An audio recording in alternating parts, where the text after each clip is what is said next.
তো আসলে আমাদের একটি ধারণা স্যালাইন নিলেই আমরা শারীরিকভাবে সুস্থ হয়ে যাব। এই যে রুগী ফার্মেসি থেকে প্রেশার মাপাইছে, প্রেশার একটু কম, এখন তাকে স্যালাইন দিতে হবে। এতবার বুঝালাম যে না, স্যালাইন না নিয়ে যদি খাবার দাবার ঠিক মতো খায়, দুধ ডিম ঠিক মতো যদি খাবার খায়, সে কিন্তু সুস্থ হয়ে যাবে। কিন্তু তারপরেও না, তাকে স্যালাইন দিতে হবে। বাধ্য হয়ে আমি স্যালাইন দিলাম। শরীর যদি দুর্বল থাকে তাহলে যে স্যালাইন নিতে হবে, এটা কি সঠিক ধারণা? অবশ্যই না।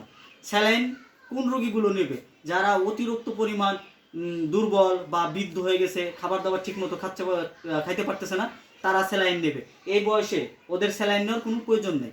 যদি ঠিক মতো খাবার খায়, তারপরে শারীরিকভাবে যত্ন নেয়, তাহলে সে সুস্থ থাকবে। স্যালাইন দিলেই সুস্থ হয়ে যাবে, এটা সঠিক ধারণা না। আমরা স্যালাইন থেকে দূরে থাকবো।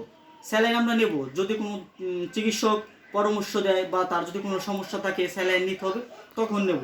কিন্তু নিজ ইচ্ছা মতো স্যালাইন নেয় বেশিরভাগ মানুষ। একটু প্রেশার কম, আমাকে স্যালাইন নিতে হবে। তারা বিভিন্ন ফার্মেসি থেকে বিভিন্ন লোকের কাছ থেকে স্যালাইন নেয়। এটা এই কাজ থেকে আমরা অবশ্যই বিরত থাকবো। সুস্থ থাকুন, ভালো থাকুন।